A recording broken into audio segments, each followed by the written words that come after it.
देख रहे हैं RBN न्यूज, जो पहुंचाए आप तक सच्ची खबरें।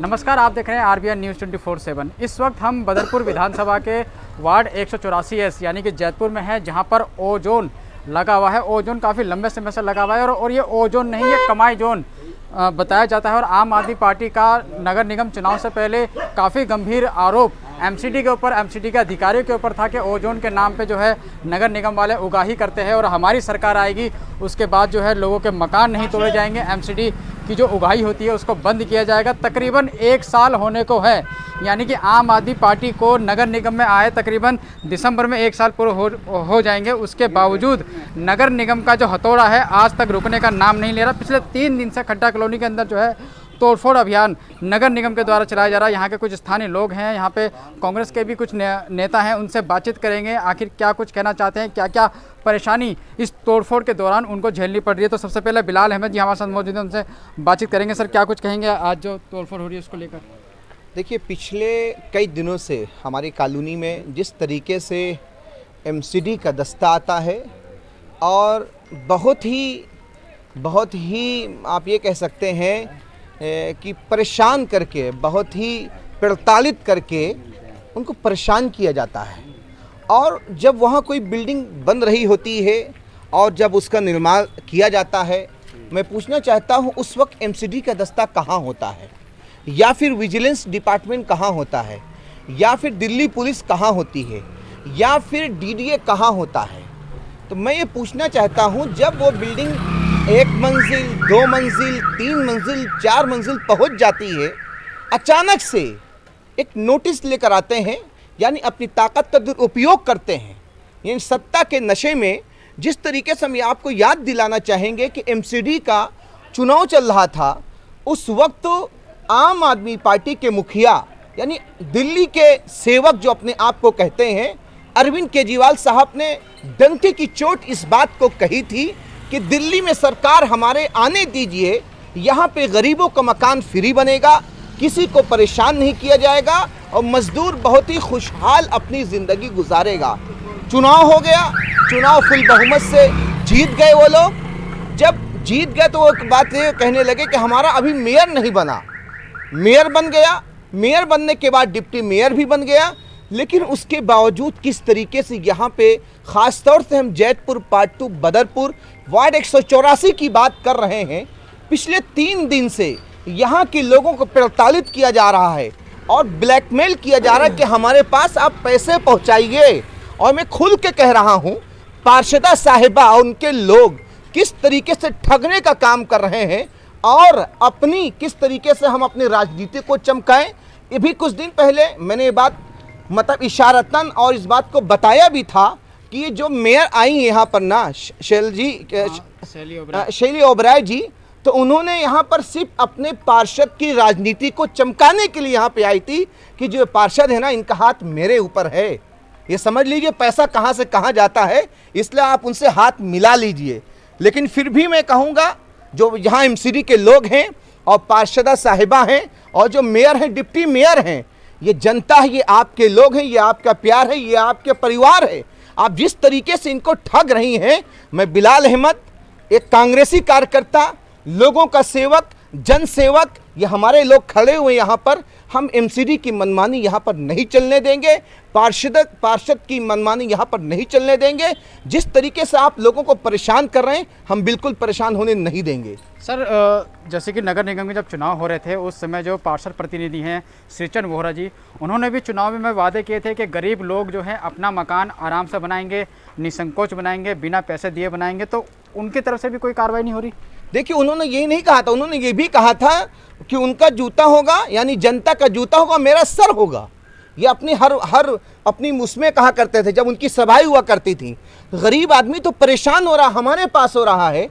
एक मकान एक गरीब आदमी बनाने जाता है और वो 50 गज मकान होता है, और किस तरीके से वहाँ पर MCD के लोग पहुँच जाते हैं, किस तरीके से वहाँ पर दिल्ली पुलिस के लोग पहुँच जाते हैं, किस तरीके से वहाँ पर लोग विजिलेंस के लोग पहुँच जाते हैं, किस तरीके से वहाँ पर लोग DDA के लोग पहुँच जाते हैं। मैं उनसे ये पूछना चाहता हूँ, जब चुनाव हो रहा था तब आप इस बात को क्यों नहीं कहते कि हमारे पास इतनी पावर नहीं कि हम दिल्ली पुलिस को रोक दें, हमारे पास इतनी पावर नहीं कि हम एमसीडी को रोक दें, हमारे पास इतनी पावर नहीं कि हम डीडीए को रोक दें, हमारे पास इतनी पावर नहीं कि विजिलेंस को हम रोक दें। आखिर आपने ताकत क्यों ली है? आपने ताकत उसी तरीके से लोगों को बेवकूफ़ बनाया है जिस तरीके से अरविंद केजरीवाल ने दिल्ली की सत्ता हथियाने के लिए बेवकूफ़ बनाया था, उसी तरीके से एमसीडी की सत्ता को हथियाने के लिए लोगों को बेवकूफ़ बनाया है। ऐसा बिल्कुल नहीं चलने दिया जाएगा। मैं एक बात और ऐड करूंगा, ये जैतपुर वार्ड 184 है।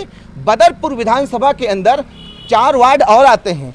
मैंने कभी नहीं सुना कि उस वार्ड में कहीं पर कोई बुलडोजर चला हो। कभी सुना हो तो हो सकता है नॉर्मल तरीके से लोग आए हों और दीवार तोड़ के चले गए हों। यहाँ तो मैंने देखा कि पहले एक लिंटर काटा जाएगा, फिर दूसरा लिंटर काटा जाएगा, फिर तीसरा लिंटर काटा जाएगा, फिर चौथा लिंटर काटा जाएगा, उसके बाद जो जीना होता है जीना भी काटा जाएगा। सितम बालाए सितम, यानी इतना परेशान किया जा रहा है, इतना परेशान किया जा रहा है, हम क्या बताएं।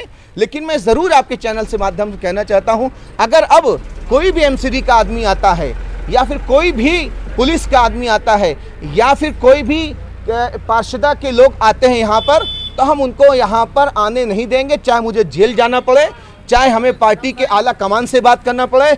हम अपनी कॉलोनी के लोगों को ठगने बिल्कुल नहीं देंगे। उनकी आवाज़ को हम दूर तक ले जाएंगे, सड़क से लेकर संसद तक इस कॉलोनी की आवाज़ को हम उठाएंगे। यहाँ पर एमसीडी और पुलिस दोनों का दखल है जो यहाँ कंस्ट्रक्शन का काम हो रहा है।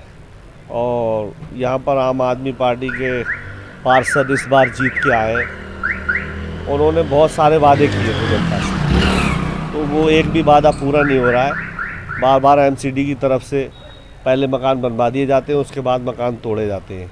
और उसके बाद में क्या होता है, पहले पैसा लेके ही मकान बनवाए जा रहे हैं। एमसीडी वाले पैसा वसूल रहे हैं, पैसा वसूलने के बाद बिल्डिंग बन जाती है, बनने के बाद फिर तोड़ते हैं। मतलब पैसा भी आपका ले लेते हैं और तोड़ भी लेते हैं। हाँ, फिर तोड़ते, हाँ फिर तोड़ते भी हैं। एक तो ये परेशानी है इस इलाके में। दूसरी परेशानी ये है कि आम आदमी पार्टी के काउंसलर जो यहाँ पर निगम पार्षद हैं, उन्होंने बहुत सारे वादे किए थे। अब वो किसी वादे पे खरे नहीं उतर रहे हैं। पहली बात तो इलाके में दिखते ही बहुत कम है, और दिखते भी हैं तो लोग पकड़ भी लेते हैं, पूछ भी लेते हैं, भैया ये क्यों हो रहा है, कैसे हो रहा है, ये एमसीडी क्यों आ रही है, क्यों तोड़ रही है। क्योंकि एमसीडी तो काउंसलर के अधीन चलती है, एमसीडी तो काउंसलर के अधीन चलती है। तो पार्षद जी का जो काम है वो रोके इसको, पार्षद जी इसको रुकवाएं, तोड़फोड़ को रुकवाएं इसको, पर उनकी तरफ से कोई एक्टिविटी नहीं है। लोगों का बहुत ज़्यादा नुकसान हो रहा है, काम नहीं करने देते हैं, कई बार काम बंद कर देते हैं, काम बंद हो जाते हैं। गरीब आदमी परेशान, मजदूर आदमी है, कहाँ जाएगा। लोग आए हुए यूपी बिहार से पता नहीं कहाँ से काम करने के लिए आते हैं, पता लगा है 1 महीना 2 महीना काम ही नहीं हो रहा है, लोग भूखे मरने लगते हैं, बुरा हाल हो जाता है। तो बहुत सारी समस्याएं इस इलाके में, और ख़ासकर इसी इलाके में ये मतलब टारगेट बना के काम को कर रहे हैं। सौरभ बिहार, जैतपुर, तमाम इलाकों में काम चलता है, कोई कहीं इतनी बड़ी परेशानी नहीं है जितनी बड़ी परेशानी इस इलाके में। मैं तो बस इतनी बात कहूँगा। तोड़ फोड़ इसलिए हो रही है, आम पार्टी के जो लोग हैं अंदर से पैसे ले रहे हैं, ठीक है, अब काम करवा नहीं रहे हैं, अब फिर एमसीडी आती है तोड़ फोड़ के चली जाती है। हमारे डबल जो है जो तोड़ फोड़ हो रही है बिल्कुल सही है, तोड़ फोड़ हो रही है, लेकिन जो तोड़ फोड़ हो रहा है ये बिल्कुल जो है ये एक अत्याचार हो रहा है। तोड़ फोड़ जो हो रहा है, लेकिन एक गरीबों के ऊपर खास करके अत्याचार हो रहा है। और जो तोड़ फोड़ हो रहा है वो सिर्फ और सिर्फ गरीबों को हो रहा है। और दूसरा ये है कि अगर आप तोड़ फोड़ कर रहे हो तो जब चीज़ें बनती है तो आप उस टाइम क्यों नहीं आते हो। लोग मजदूरी करके कैसे करके लोग 2-4-10 साल में पैसे इकट्ठा करते हैं, 20 गज 30 गज के मकान बनाते हैं। तो मकान बना के जब मकान उनका बन जाता है तब आप जो है बुलडोज़र लेके आते हो, आप पुलिस वालों को भेजते हो, आप एमसीडी वालों को भेजते हो। तो इससे पहले आप रहते कहाँ, उसी टाइम उनको आप बता दो भैया ये लीगल है अनलीगल है, जो भी कार्रवाई है आप कार्रवाई करो। जब बन जाता है तो आप फिर आते हो उस पर बुलडोज़र चलवाने के लिए। और दूसरी बात ये है कि ये बुलडोज़र ही सबका सॉल्यूशन नहीं है हर चीज़ का। आप उनको कुछ टाइम दो, आप उनको कोर्ट है, सुप्रीम कोर्ट है, हाई कोर्ट है, जो कानूनी प्रक्रिया है, आप कानूनी प्रक्रिया आप क्या करते हो, 2 दिन पहले नोटिस लगाए, 3 दिन का नोटिस लगाए, भैया आप खाली कर दो नहीं तो हम बुलडोज़र चलवा देंगे। जैसे यार यहाँ पे तोड़फोड़ हुई है, नगर निगम वालों ने तोड़फोड़ करी है, तो यहाँ के जो लोग हैं उन्होंने यहाँ के जो निगम पार्षद हैं वो भी आम आदमी पार्टी के हैं जी। तो आम आदमी पार्टी के पार्षद से शिकायत वगैरह करी आप लोगों ने? नहीं, आम आदमी पार्टी से शिकायत, भैया जिसका लाठी उसी का डंडा है, तुमसे शिकायत करने से क्या, खुद ही करवा रहे हैं, तुमसे शिकायत करने से क्या फ़ायदा हो। ही पार्षद करवा रहे हैं भाई उन्हीं का सरकार है, एमसीडी उनकी है, हर जगह उनकी सरकार। अभी तक ये था कि भैया हमारा एमसीडी भी सरकार नहीं, हमारा मेयर नहीं है, हम मेयर आ जाएगा मेरा तब मैं सही करवाऊँगा, तब मैं किसी गरीब आदमी के ऊपर अत्याचार नहीं होने देगा, बुलडोजर नहीं चलने देगा। समरसीबल के अब एक समरसीबल कराने के लिए 1,20,000 रुपये देना होता है। एक समरसीबल कराने के लिए एक अगर आप पानी गड्ढा खोद रहे हो, 4 फीट अगर गड्ढा खोद रहे हो, उसके भी आपको 20,000-25,000 रुपये देने पड़ते हैं। ये 25,000-30,000 क्या है? भ्रष्टाचार है, क्या है ये? क्यों? अगर आपको यही करना है तो भैया ये बताओ, हम भैया हर चीज़ का आप नोटिस जाओ भैया। अगर आप जो है समरसीबल कितने पैसे जाएंगे, गड्ढे कितने पैसे जाएंगे, 8 फुट मकान कितने जाएंगे, टुकड़ी के पैसे इतने जाएंगे, उस हिसाब से इंसान पैसे लगा देता है। आप 10-5 लाख रुपए इंसान कैसे करके लगा देता है, उसको आके जो है क्या कहते हैं बुलडोजर से एकदम सफा चट कर दे, मैदान कर देते हो। तो गरीबों के ऊपर अत्याचार करना बंद करो, वरना ज़्यादा दिन आपकी सरकार नहीं रहेगी। एक बार आपने बेवकूफ़ बना लिया, ठीक है, एक बार आपने बेवकूफ़ बना लिया कि मेरा मेयर नहीं है, मेरा एमसीडी में सरकार नहीं है, अब हो गई। अब आपने जो वादा किया था, आप अपने वादा को पूरा करो। अगर आप वादा को पूरा नहीं करोगे, आपकी सरकार उखाड़ के फेंक दी जाएगी। और सरकार जाने में जनता अगर चाह जाएगी, सरकार एक दिन में सरकार गिर जाती है। आप हिस्ट्री उठा के देख लो, जब से देश आज़ाद हो 1950 से लेके ऐसे कई सरकार है जो 2-2 दिन सरकार चली है, एक 6-6 महीना सरकार चली है, सरकार उठा के फेंक दिया गया। तो ये थे यहाँ पर मौजूद लोग जो काफ़ी लंबे समय से जो है यहाँ पे एमसीडी की मार झेल रहे हैं। यानी कि अब यूँ कह लीजिए कि नगर निगम चुनाव को ख़त्म हुए 1 साल हो गया। 1 साल में आम आदमी पार्टी के यहाँ पे पार्षद बन चुके हैं और उसके बाद अब जो तोड़फोड़ यानी कि एमसीडी का हथौड़ा या यूँ कह लीजिए अरविंद केजरीवाल जी का हथौड़ा लगातार यहाँ पे लोगों के, गरीबों के मकानों पे बरसता जा रहा है। अब कब तक इस हथौड़े पे लगाम लगेगी और क्या कार्रवाई आगे इन लोगों के द्वारा की जाती है, वो भी हम अपने चैनल के माध्यम से आपको दिखाने का प्रयास करेंगे। तब तक आप बने रहिए और जुड़े रहिए हमारे साथ। तब तक के लिए नमस्कार।